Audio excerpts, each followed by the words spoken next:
Mas os serviços essenciais, todos eles passam, né, pela questão orçamentária, pela questão das finanças, a saúde, a educação, a segurança.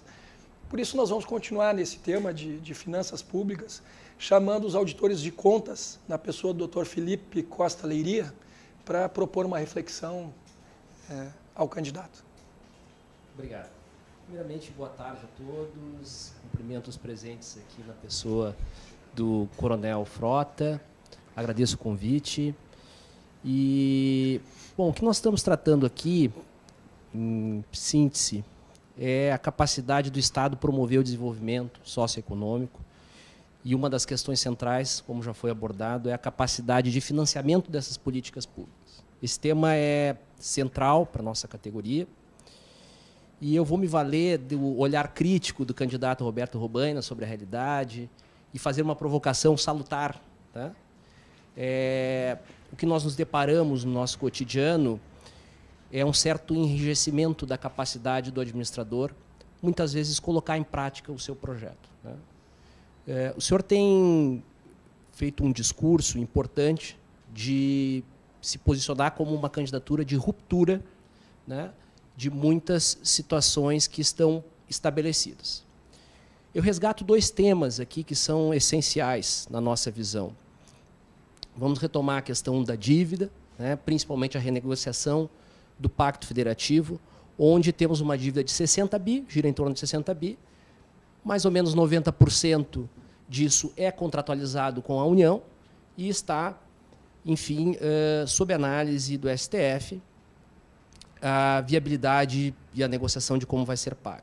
Mas também temos a Emenda Constitucional 94 de 2016, que tratou dos precatórios, né, prevendo que o saldo de precatórios inscritos em 25 de março de 2015 e aqueles que se formarem até 2020 sejam quitados ainda no segundo ano de governo do próximo governante que teremos no Palácio Piratini. A minha questão, então, é justamente como traduzir todas essas intenções que a candidatura do PSOL, né, a sua candidatura, tem, traduzir essas questões de ideias para práticas, porque o cotidiano do administrador vai ser esse. Né? Nós vamos ter que debater essas grandes questões pagando a folha.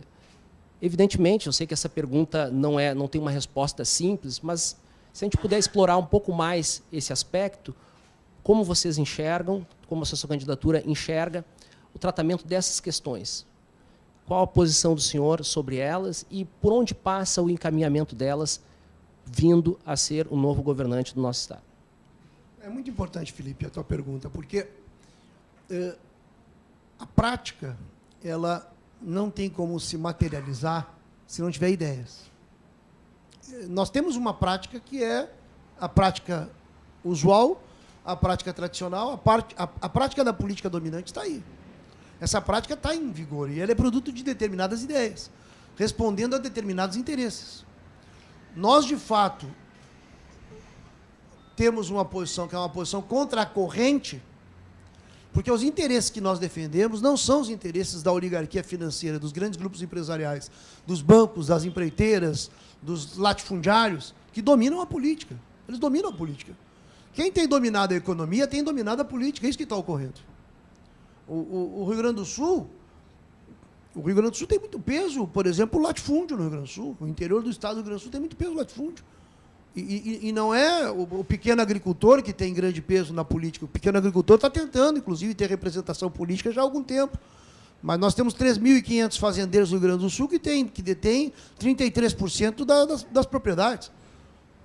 33% são 7 milhões de hectares, que são 3.600 fazendeiros. Essa é a distribuição de terra no Rio Grande do Sul, centrada na produção de soja. Eu não acho que isso vai fazer bem para o Estado. Então, em todas as áreas, de fato, nós somos uma posição que é uma posição crítica. Mas a posição crítica não significa ela não ser uma afirmação de uma proposta, ela é a afirmação de uma ideia, que tem uma série de... Uma delas é sonegação. Combater a sonegação não é fácil. Se tu tem um partido e um governo comprometido com as grandes empresas, porque quem sonega não é o pequeno empresário e o médio empresário, sabe muito bem. Quem sonega são as grandes empresas com capacidade, com contadores, com gente com condições de sonegar. São esses que sonegam. Então, se tu tem um sistema partidário ligado a essas grandes empresas, tu vai fazer vistas grossas. Isso na sonegação. Nas isenções fiscais, a mesma coisa. Se nós temos isenções fiscais hoje para grandes empresas, eu dou esse exemplo, que é o exemplo do Lírio Parisotto, que é o segundo homem mais rico do Rio Grande do Sul, tem uma empresa que tem isenção fiscal. Eu não acho que isso justifique o senhor Lírio Parisotto ter uma isenção fiscal de 380 milhões, que é 3 vezes o orçamento da cultura. E cultura é necessário, 3 vezes o orçamento da cultura. Então, como é que as nossas ideias podem ser postas em práticas? Em primeiro lugar, discutindo as nossas ideias e tratando de ganhar gente para elas. Nós, quando fazemos uma reunião como a reunião com vocês, é muito importante, porque vocês são carreiras do Estado. Vocês formam também a opinião do Estado. Quando nós estimamos tanto conversar com uma entidade dos oficiais da polícia, porque os oficiais têm peso. Os oficiais são uma categoria que tem uma capacidade de intervenção, de mudança na realidade. Agora, se os oficiais, se os auditores, se os trabalhadores das carreiras do Estado não tiverem a compreensão de que, se nós continuarmos do jeito que nós estamos, a situação vai piorar, então é muito difícil. E eu nisso confio na força das ideias e confio também na inteligência das pessoas, para que as pessoas vejam, olha, a situação está realmente piorando. Entende? Então, nós oferecemos o quê? Nós oferecemos uma bandeira sem mancha, para poder debater nossas ideias. Nós somos uma bandeira sem mancha. E eu não fui governador, não fui prefeito, mas eu faço política há 35 anos. Eu faço política desde os 15 anos. Eu sou vereador, eu fui 20 anos da direção nacional do PT. Eu saí do PT em 2003. Quando boa parte dos partidos políticos estavam aderindo ao PT e dizendo que o PT era a maior maravilha do mundo, eu, da direção nacional do PT, entreguei minha ficha de filiação e fui fazer o pessoal. Por algo fizemos isso. É porque nós acreditamos que é possível ter outra política. É fácil ter outra política? Bem, se fosse fácil, o mundo era outro, né? Não é fácil. Agora, o que nós estamos convencidos é que essa política que está sendo feita vai nos levar a uma situação pior do que está, por incrível que pareça, porque a situação pode piorar.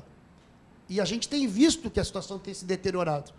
Se nós pegarmos aí os últimos 4 anos, é óbvio que é nacional, não é estadual só.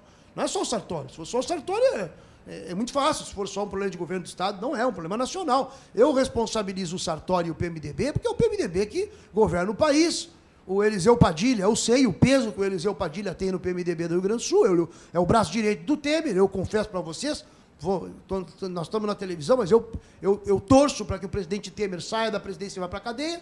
Eu torço, porque eu acho que é uma indecência o que está acontecendo no Brasil. Acho que é uma indecência que ele continue presidente.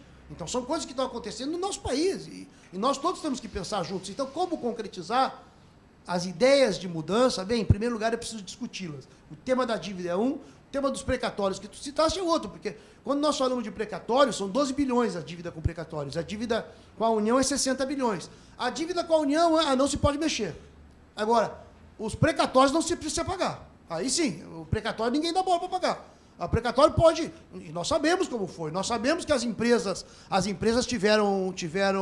podem comprar a dívida que elas têm com o Estado em precatório, o que é uma loucura. Como é? Se está em dívida do Estado, uma família, uma senhora, uma aposentada, não consegue nunca receber a dívida do Estado. Aí vem uma empresa que quer comprar a dívida com desconto, ela vende, é um desespero das famílias para receber. Então é um desrespeito o não pagamento dos precatórios. E toda a legislação e a mudança é uma chantagem para que as pessoas se desfaçam logo do seu direito de receber. E, obviamente, quando a pessoa está desesperada para receber e vê que não tem uma luz no fim do túnel, ela vende para essas empresas, que o benefício dessas empresas é justamente não pagar a dívida com o Estado. Mas são coisas inacreditáveis que ocorrem. Então, bem, desculpa, a gente às vezes fala com indignação também, porque a situação é realmente indignante.